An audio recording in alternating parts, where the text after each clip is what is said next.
बिस्मिल्लाहिर्रहमानिर्रहीम। अस्सलामु अलैकुम वरहमतुल्लाहि वबरकातुहू। व्यूअर्स, आज का हमारा टॉपिक है यूनिट स्टेप फंक्शन। इसमें हम effect of the unit step function on the function देखेंगे और एक पीस वाइज फंक्शन को कॉम्पैक्ट फॉर्म में लिखना सीखेंगे using the unit step function.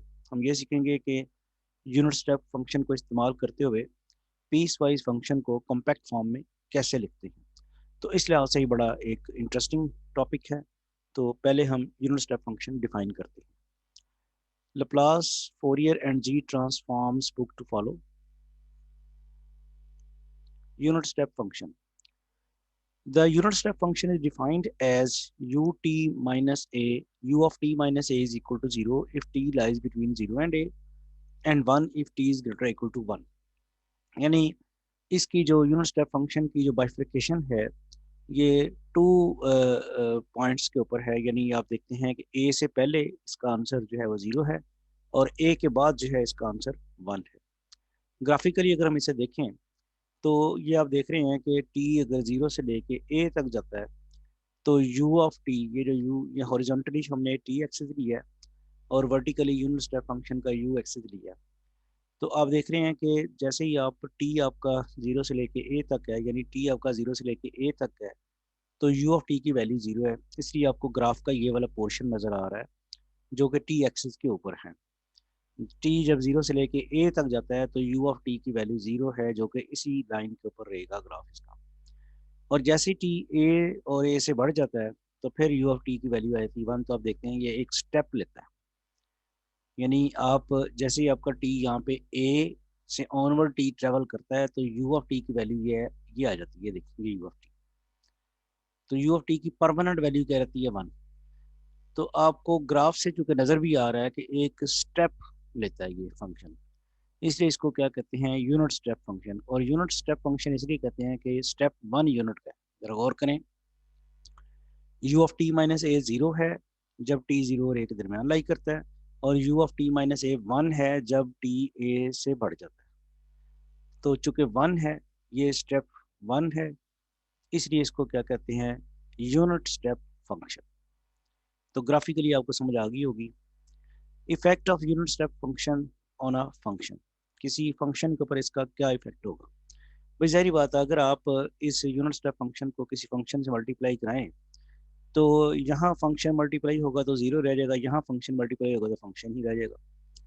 तो ये हम देखते हैं कि हमने क्या किया, एफ ऑफ टी हमारे पास फंक्शन है, उसको यू ऑफ टी माइनस ए से मल्टीप्लाई कराया तो यू ऑफ टी माइनस ए की अपनी डेफिनेशन है, वो 0 और ए के दरमियान उसकी वैल्यू 0 है, और ए से बढ़ जाए टी तो उसकी वैल्यू एफ ऑफ उसकी वैल्यू 1 है। तो आप यही देखें ना कि एफ ऑफ टी से ये मल्टीप्लाई जब इसके साथ कराएंगे तो 0 रहेगा, एफ ऑफ टी को जब इसके साथ मल्टीप्लाई कराएंगे तो 1 रह जाएगा।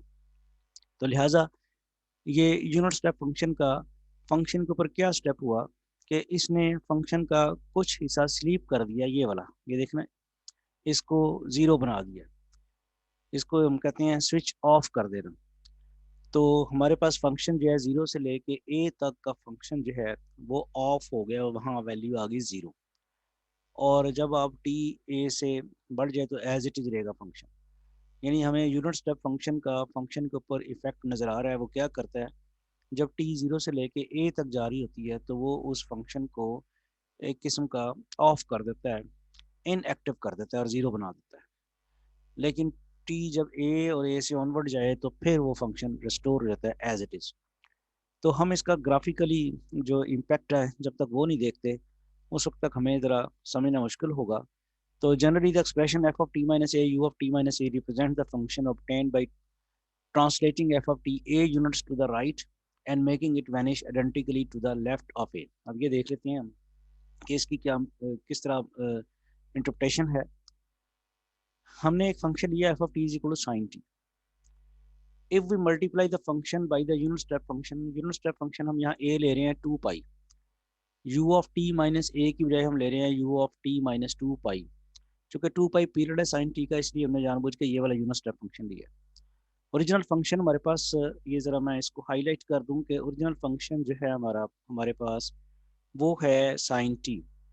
अब हम देखना चाह रहे हैं कि जब इस फंक्शन को u ऑफ टी माइनस 2 पाई से मल्टीप्लाई कराएंगे तो इसका इफेक्ट क्या होगा। ग्राफिकली इफेक्ट क्या होगा। पहले तो हमने थ्योरेटिकली देख लिया, साइन टी को मल्टीप्लाई कराया u of t minus two pi के साथ, तो आपको पता है कि u of t minus two pi zero, जब टी जीरो से लेकर टू पाई तक होगा तो उसका आंसर जीरो होगा, लिहाजा साइन टी को भी इससे मल्टीप्लाई कराएं तो जीरो का जीरो रहेगा। और u of t minus two pi का जब t greater equal to pi हो तो वन होगा, तो साइन टी को उससे वन से मल्टीप्लाई कराएं तो साइन टी हो जाएगा। ये तो थ्योरेटिकल इसका आ गया।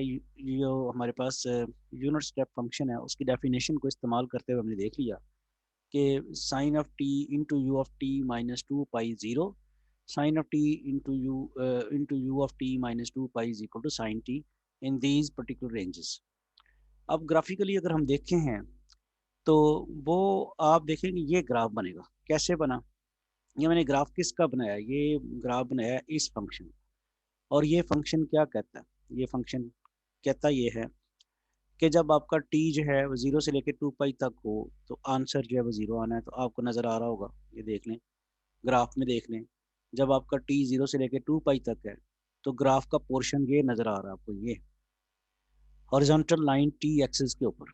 बात समझ आ गई आपको कि जब आपका जो इसका पोर्शन था, साइन मैंने बनाया है sine t into u of t minus two pi का ग्राफ, और इसकी डेफिनेशन को इस्तेमाल करते हुए, डेफिनेशन ये कहती है कि जब आपका टी जीरो से लेकर टू पाई तक जाए तो इसका आंसर जीरो आना है। जीरो आने का मतलब है ग्राफिकली फिर ये टी एक्सिस के ऊपर इसकी लाइन बनी। तो वो मैंने यहाँ जरा थोड़ी सी बोल्ड कर दी हुई है, देखिए जरा। तो टी जीरो से लेकर टू पाई तक जाए तो f of t u of t minus two pi जो है वो एक हॉरिजॉन्टल लाइन होगी अलॉन्ग टी एक्सिस। उसके बाद क्या कहता है? उसके बाद कहता है जब ये इस रेंज में आए तो ये साइन टी है। किस में? जब t greater equal to pi हो तो फिर साइन टी रहता है। तो आप देखते हैं कि ये टू पाई से ऑनवर्ड जो ग्राफ आ रहा है आपको, वो साइन टी का ग्राफ है, वो साइन का ही ग्राफ नजर आ रहा है। क्लियर होगी बात? यानी दो पोर्शन हैं इसके। एक पोर्शन जो है वो हॉरिजॉन्टल लाइन। तो इनफैक्ट आप देखते हैं उसने किया क्या फिर, जब आपने साइन टी को multiply u of t minus two pi से किया तो उसने कुछ हिस्सा इसका इनएक्टिव किया। कौन सा हिस्सा इनएक्टिव किया? ये मैंने आपको पहले भी रेड से हाईलाइट किया, ये वाला, ये हिस्सा जो साइन का था उसको इनएक्टिव किया। तो मैं इसको ज़रा समझाता हूँ आपको कि एक्चुअल जो साइन एक्स का ग्राफ तो ये था ना, जीरो से अगर आप शुरू होते हैं तो ये आपका साइन एक्स का ग्राफ था। तो जैसे ही हमने इसको u of t minus two pi से मल्टीप्लाई किया तो ये वाला पोर्शन इनएक्टिव हो गया। बात समझ आ रही होगी आपको? इसको आप, ये हम कहते हैं इलेक्ट्रिक इंजीनियरिंग की ज़बान में कि स्विच ऑफ करना। फिर मैं एक्सप्लेन करता हूँ। साइन टी का ग्राफ ये है मुकम्मल, जो आप जीरो से लेकर टू पाई तक है। जैसे ही आप इसको u of t minus two pi से मल्टीप्लाई करते हैं तो वो जीरो से लेके टू पाई तक इसको इनएक्टिव कर देता है, वो ये बना देता है।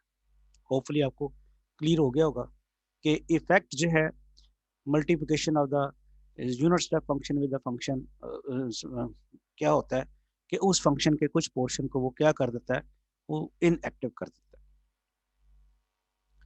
नेक्स्ट जो है sine t u of t minus two pi, जो हमारे पास उसका फिर ग्राफ एक्चुअली ये बन जाएगा। तो उसका एक पोर्शन जो है वो इनएक्टिव हो गया जीरो से लेकर टू पाई तक, बाकी साइन उसका ग्राफ वैसे का वैसे ही रहा। तो आपको क्लियर हो गया होगा। इसी तरह आप किसी और फंक्शन को किसी और यूनिट स्टेप फंक्शन से मल्टीप्लाई करा के उसका ग्राफिकल बिहेवियर चेक कर सकते हैं। तो कहता ये है the portion of the graph zero t zero to two pi is a straight line along t axis which shows that the function is turned off in this interval by the multiplication of the unit step function। वही बात जो मैं बार बार आपको कर रहा हूँ कि ये इतना पोर्शन जो है ये टर्न ऑफ हो गया, इन इफेक्टिव कर दिया गया। Writing piecewise function in compact form using unit step function. इसमें हम ये देखते हैं कि अगर कोई पीस वाइज फॉर्म में फंक्शन है तो उसे यूनिट स्टेप फंक्शन को इस्तेमाल करते हुए कॉम्पैक्ट फॉर्म में कैसे लिखा जा सकता है। लेट्स सपोज कि ये हमारा एक फंक्शन है जो कि पीस वाइज फॉर्म में दिया। पीस वाइज फॉर्म में हम इसको इस तरह कह रहे हैं कि जीरो से लेके ए तक इसका आंसर जी ऑफ टी है। जब टी जीरो से लेके ए तक वेरी करे तो एफ ऑफ टी एक ऐसा फंक्शन है, जब टी जीरो से लेके ए तक वेरी करे तो उसका आंसर जी ऑफ टी है। और जब टी जो है वो ए से बढ़ जाए या ए के बराबर हो तो उसका आंसर एच ऑफ टी है। तो यानी फंक्शन आपका स्प्लिट हुआ हुआ है इन टू पार्ट्स। जब फंक्शन एक से ज़्यादा पार्ट्स में स्प्लिट हुआ हुआ हो तो फिर उसको हम कहते हैं पीस वाइज फॉर्म में, टुकड़ों की फॉर्म में। ये पीस वाइज फॉर्म में हो गया, एक इसका हिस्सा जी ऑफ टी और एक इसका इसका हिस्सा जो है वो एच ऑफ टी। तो अब ये चूंकि पीस वाइज फॉर्म में है, तो इसको हमने यूनिट स्टेप फंक्शन को यूज करते हुए कॉम्पैक्ट फॉर्म में कैसे तब्दील करना है वो जरा देखते हैं। इसको कहते हैं हम इस तरह लिखते हैं, जरा जरा गौर कीजिएगा किया क्या है। ये अब जहन में रखिएगा कि यूनिट स्टेप फंक्शन के दो ही आंसर होते हैं, एक जीरो और एक वन। तो मैंने उन दोनों को इस्तेमाल किया, जीरो को इस्तेमाल किया और वन को इस्तेमाल किया, ताकि मैं उनकी जगह यूनिट स्टेप फंक्शन लिख सकूँ। ये जरा गौर कीजिएगा, ये मैंने लिखा है जीरो और ये मैंने लिखा है जीरो, ठीक है। इसी तरह यहाँ मैंने लिखा है वन और यहाँ मैंने लिखा है वन। ये अब पहले देख लें कि क्या ओरिजिनल फंक्शन जो है वो डिस्टर्ब तो नहीं हुआ। जब आप जी ऑफ टी को जीरो से मल्टीप्लाई करेंगे जीरो रह जाएगा, एच ऑफ टी को जीरो से मल्टीप्लाई कराएंगे जीरो रह जाएगा, तो आपका ये जी ऑफ टी रिस्टोर हो जाएगा। ये एक्चुअली वही जी ऑफ टी है, ये वाला, ठीक है। इस रेंज में जब टी जीरो से लेके ए तक हो तो जी ऑफ टी आपका रिस्टोर हो गया, यहाँ तक तो कोई इशू नहीं हुआ। इसी तरह जब आपने यहाँ पे वन लिखा तो ये जी ऑफ टी वन से मल्टीप्लाई होके ये g of t minus g of t cancel हो जाएगा, और एच ऑफ टी वन से मल्टीप्लाई होके सिर्फ एच ऑफ टी रह जाएगा। तो आपका ओरिजिनल फंक्शन यही रहेगा इस रेंज में, क्या रह जाएगा, एच ऑफ टी। बात क्लियर होगी है कि जिस तरह मैंने ये लिखा है g of t minus g of t into zero plus h of t into zero, और for the range zero to a, and g of t minus g of t into one plus h of t into one for the range t greater equal to one. तो इन दोनों ranges के लिए ये जो दो function मैंने अब नई फॉर्म में लिखे हैं, ये एक्चुअली यही फंक्शन, ये जब आप इनको सिंप्लीफिकेशन करते हैं इसकी, तो आपके पास वही फंक्शन रह जाते हैं। ऐसा क्यों किया, क्योंकि मेरे पास ये जो यूनिट स्टेप फंक्शन है उसके दो ही आंसर होते हैं, दो ही वैल्यूज होती हैं, जीरो और वन। अब मैं बड़ी आसानी से अगर मैं इसको रिप्लेस करा दूँ यूनिट स्टेप फंक्शन के साथ, तो मेरी कॉम्पैक्ट फॉर्म जो है बड़ी आसानी से बन जाती है। वो देखें क्या बन जाती है, एफ, इसको मैं अब लिख सकता हूँ f of t is equal to g of t minus g of t unit step function t of u t of minus a plus h of t u t of minus a. देखे ना, अब आप जब इसको खोलेंगे, ये गौर करें जरा, इसको खोलेंगे तो आपके पास ये दो वैल्यूज आएंगी। मैं बताता हूँ फिर कैसे आएंगी। ये दो रेंज पे खुलेगा ना, क्या खुलेगा, इस यू ऑफ टी माइनस ए जब खुलेगा तो एक जीरो आएगा एक वन आएगा, तो आपके पास कौन सी वैल्यूज आएंगी, यानी आप वो बड़े गौर से देखें तो इसकी ये दो वैल्यूज आ जाएंगी। ये यू ऑफ टी माइनस ए की जगह वो दो वैल्यूज आ जाएंगी, एक ऊपर वाली लाइन बन जाएगी और एक नीचे वाली लाइन बन जाएगी। इसी तरह यू ऑफ टी माइनस ए की ये दो वैल्यूज के लिए यहाँ से आ जाएंगी।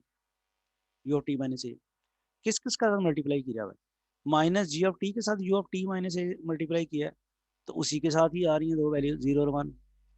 और इधर क्या किया है, एच ऑफ टी के साथ you of t minus A multiply किया है, तो उसी के साथ दो वैल्यूज आ रही हैं। तो इसको जब आप खोलेंगे तो आप एग्जैक्टली exactly इसी पे पहुंचेंगे, इस फंक्शन। तो लिहाजा कॉम्पैक्ट फॉर्म में हमने लिखना सीखा कि हम कैसे करते हैं, एक ही फॉर्म में फंक्शन को ऐड और सब्ट्रैक्ट जो भी हम करना चाहें, डिपेंडिंग ऑन के हमारा ओरिजिनल फंक्शन जो है वो रिस्टोर हो जाए। तो एक लाइन में जीरो आना चाहिए और एक लाइन में वन आना चाहिए, ताकि हम जब उसको ये जो यूनिट स्टेप फंक्शन है इसको जब ओपन करें तो हमारा ओरिजिनल फंक्शन पहले इस फॉर्म में आए और उसके बाद ओरिजिनल फंक्शन इस फॉर्म में आ जाए। तो होपफुली आपको समझ आ गया कि क्या किया हुआ है। F of t is equal g of t minus g of t u of t minus a plus h of t u of t minus a, ये हमने इसको पीस वाइज फंक्शन को कॉम्पैक्ट फॉर्म में लिख लिया है with the help of unit step function. अब एक एग्जांपल भी देख लेते हैं। The voltage in circuit is given by E of t is equal to 20t when t lies between 0 to 3 and 0 when t is greater equal to 3.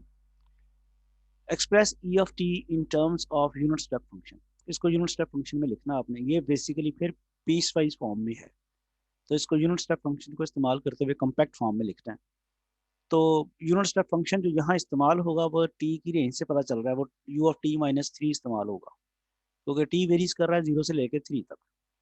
तो यहाँ पे भी you of t minus three use होगा। तो you of t minus three की value जो है आपके सामने है, वो जीरो आती है जब टी जीरो और थ्री के दरमियान लाई करता है, वन आती है जब t greater equal to three है। लेकिन मसला ये है कि ये इस रेंज में जीरो आ रहा है और हमें इस रेंज में 20t चाहिए।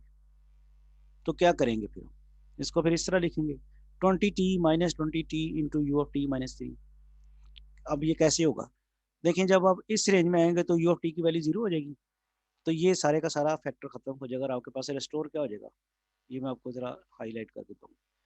लेकिन जब आपका टी जीरो से लेकर थ्री तक होगा, इस रेंज में टी जीरो से लेकर थ्री तक होगा, तो ये you of t minus three zero हो जाने की वजह से ये सारी टर्म जीरो हो जाएगी, ये सारी टर्म जीरो हो जाएगी, तो 20t रेस्टोर हो जाएगा, हमें 20t ही चाहिए था। ठीक है, अगला स्टेप, अगले स्टेप में हम देखते हैं कि जब आप इस रेंज में आएंगे t greater equal to three, तो ये t greater equal to three आएगा, तो आपके पास u of t minus three जो है वो वन हो जाएगा और सिर्फ रह जाएगा 20t, और ये माइनस 20t रह जाएगा और ये प्लस 20t है, आपस में कैंसिल हो जाएगा, तो हमें जीरो ही चाहिए था इस रेंज में। तो ऑब्वियसली आपको समझ आ गई होगी कि how can we write this e of t function in compact form using the unit step function.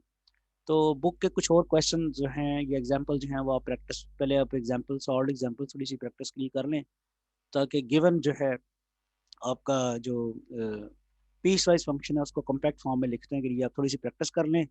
चंद एक एग्जांपल्स करने के बाद आप क्वेश्चन अटेम्प्ट करें और आपको फिर पता चलेगा कि किस तरह से आप पीस वाइज फंक्शन को कॉम्पैक्ट फॉर्म में लिख सकते हैं यूनिट स्टेप फंक्शन को यूज़ करते हुए।